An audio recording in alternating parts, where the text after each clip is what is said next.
I am pleased with the progress that we're making in the early stages of the war to rid Iraq of its weapons of mass destruction and to free the Iraqi people from the clutches of a brutal dictatorship. Today in our church service, Laura and I prayed for the coalition forces, those in the coalition forces who lost their lives. We pray for their families. We ask God's comfort for those who mourn today. And we thank all the coalition forces for their bravery and courage in Operation Iraqi Freedom.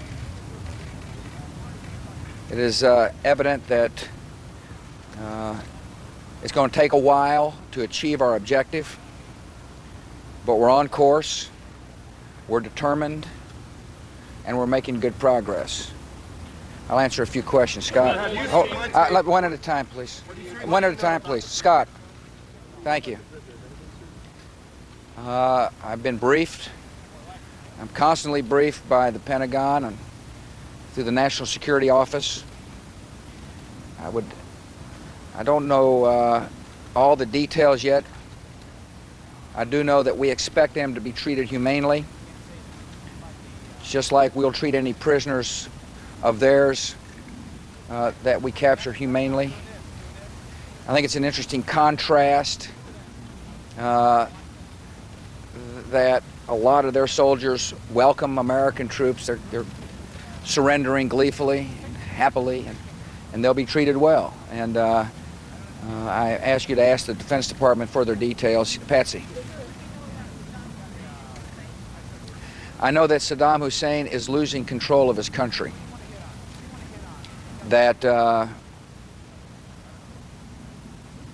we're slowly but surely achieving our objective. It's important for the American people to realize that this war has just begun, that it may seem like a long time because of all the action on TV, but in terms of the overall strategy, we're just in the beginning phases, and that we're executing a plan which will make it easier to achieve objective and at the same time spare innocent life. And I'm most proud of our troops and coalition troops for showing their bravery and skill. Larry.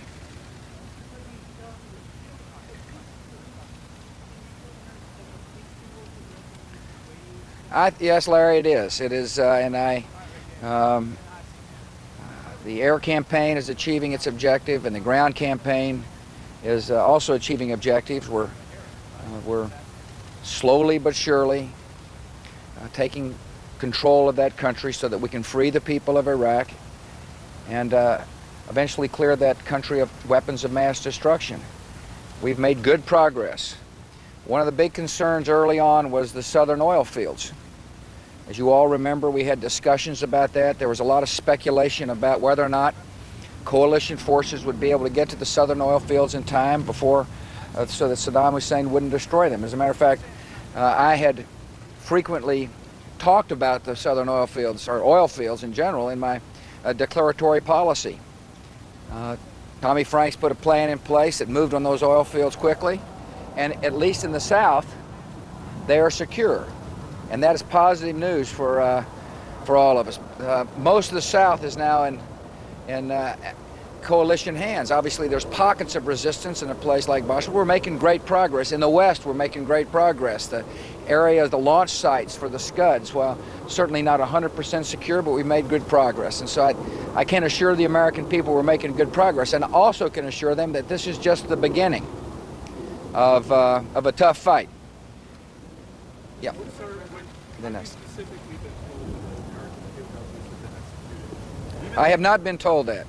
I have been told that we have a problem with potential capture. I'm waiting when I get back upstairs, I'll talk back to the Pentagon again. I was told early this morning that perhaps our troops were captured. Maybe, between the time I left Camp David and here, I'll learn more. But I am concerned about our troops. Obviously, anytime one of our soldiers loses a life, I grieve with their parents and their loved ones. And if there is somebody captured, and it looks like there may be, I expect those people to be treated humanely. Sir, what is your level of confidence that the Iraqi regime will surrender or collapse before U.S. forces engage in fight in Baghdad? All I know is we got a game plan, a strategy to free the Iraqi people from Saddam Hussein and rid this country of weapons of mass destruction, and we're on plan. Bill and then Mike. Iraqi TV has shown what appear to be American POWs and also what appear to be American dead. I expect them to be treated, the POWs, I expect to be treated humanely. And just like we're treating the prisoners that we have captured humanely. If not, the people who mistreat the prisoners will be treated as war criminals. Mike. Mr. President, do you retain hope that Saddam Hussein will go into exile, and are there any active negotiations? You know, Mike, he had his chance to go into exile. I gave him a 48-hour ultimatum to leave the country so that we could disarm Iraq peacefully. He chose not to go into exile. Mr. President, how concerned are you about the situation in the north and Turkey's statement that they will send troops in there and that Americans might get caught in some kind of crossfire on them? We have got more troops up north, and we're making it very clear to the Turks that we expect them not to come into northern Iraq. We're in constant touch with the Turkish military as well as Turkish politicians. They know our policy, and it's a firm policy. And we've made it very clear to them we expect them not to go into northern Iraq, as well as, and they know we're working with the Kurds to make sure there's not an incident that would cause there to be an excuse to go into northern Iraq.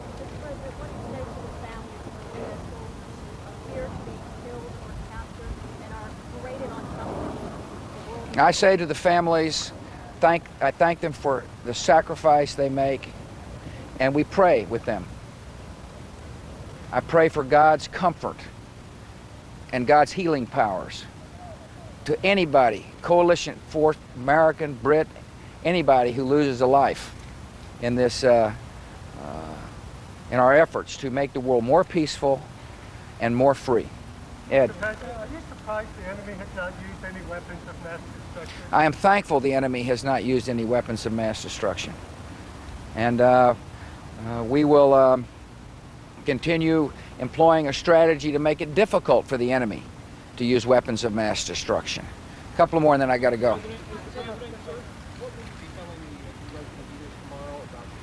Wait till I talk to them. Probably best they hear it directly from me. What? Of course.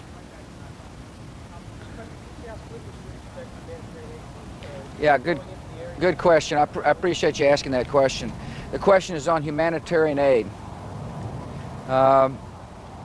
In the south of Iraq, our coalition forces have worked hard to make the port area secure, to make the transit of humanitarian aid as safe as possible.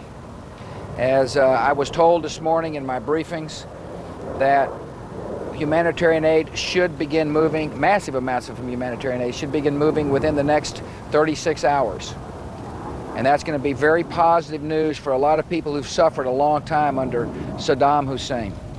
We've got a massive ground assault going on, and right behind it will be a massive movement of humanitarian aid to help the people of Iraq. We have made the promise to the people of this country that we will do everything we can to protect innocent life, and we're doing that, and that we'll do everything we can to help the Iraqi people.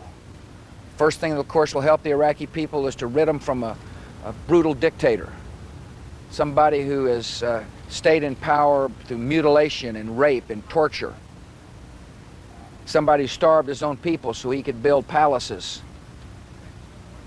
When free from that dictatorship, the life will be a lot better. But we also understand we have an obligation, and this is just not America, it's coalition forces, have an obligation to put food and medicine in places so the Iraqi people can live a normal life and have hope.